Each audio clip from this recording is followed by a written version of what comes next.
This time on Doomsday Castle. An intruder is coming. We have got to secure those windows. In the end times, we might need to deliver a babe. So I brought us some placentas.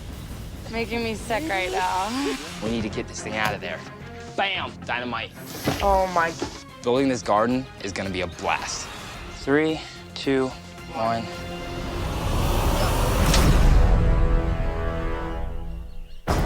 I am a prepper. I believe the end times are near, and few will survive the chaos. I've called on my children to help me finish my life's work, a massive fortress to protect us. I will do whatever it takes to ready my family for the coming dark ages and complete our Doomsday Castle.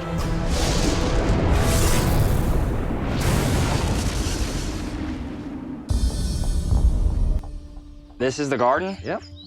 I thought I was walking into a forest. It's basically camouflage, which from a prepper standpoint is really important. It's really sort of the ultimate prepper garden. Rick was explaining that on the conventional way of gardening where you have rows of your plants, that's really dangerous because in an end-of-day scenario, people are gonna be hungry. And they're gonna be looking for your food, once they run out of their own food. The way that he has this garden set up is to camouflage your food and protect it. Here we've got an apple tree. You can see apples growing on it, just getting started here. And we've also got grapes growing on this apple tree. In nature, vines and grapes naturally grow on trees, and they actually do better together than they do by themselves.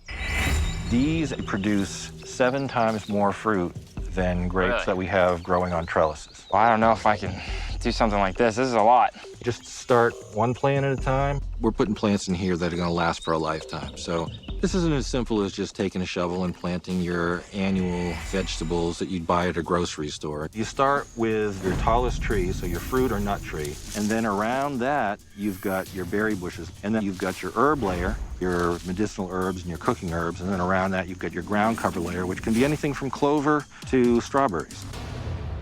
This is one of our honeybees here, and we've got all these herbs here because they attract these natural pollinators that pollinate the other fruit that I want to have in the garden.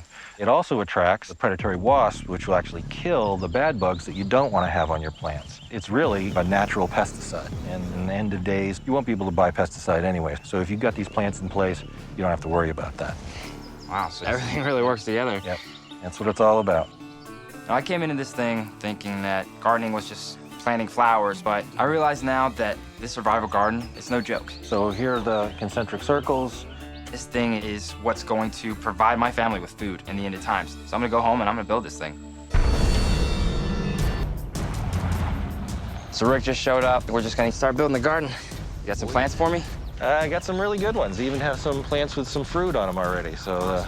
This garden is really crucial to our survival up here at the castle. In the end of days, would need to have our own self-sustainable source of food. So once we plant everything, we never have to do any other work except for harvest. You have to tend to every garden that you do. Actually, you don't. This is where nature just kind of works together. So gardening is actually really easy. It's really easy if you let nature do what nature wants to do. You're not planting in straight rows. You're planting this little ecosystem where all these plants work together, which is the way nature has grown things for millions of years. This garden's gonna be really easy. I need the dynamite! You start with a central fruit tree. This is a kefir pear. Rick chose a pear tree because it can withstand extremely high heat and still produce a lot of fruit. And these things are all going to be planted together. Around that, you plant your berry bushes. Let's start with that blackberry over there.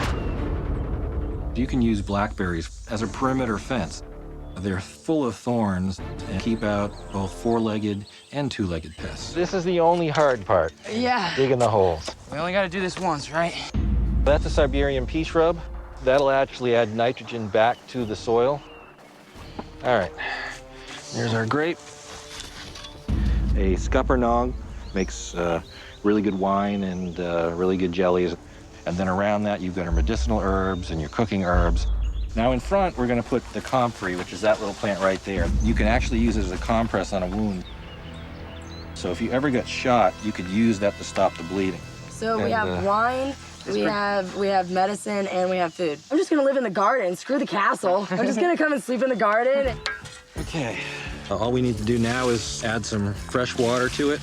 Me and Michael went from taking down trees, fighting off snakes, blowing things up, and then learning how to do this survival garden together. We're both really happy that we were chosen to do this job.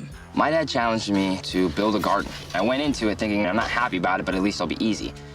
But once you dip into how complex a survival garden is, you get excited about it. I mean, it looks amazing, and I can't wait to actually see it grow and just prosper.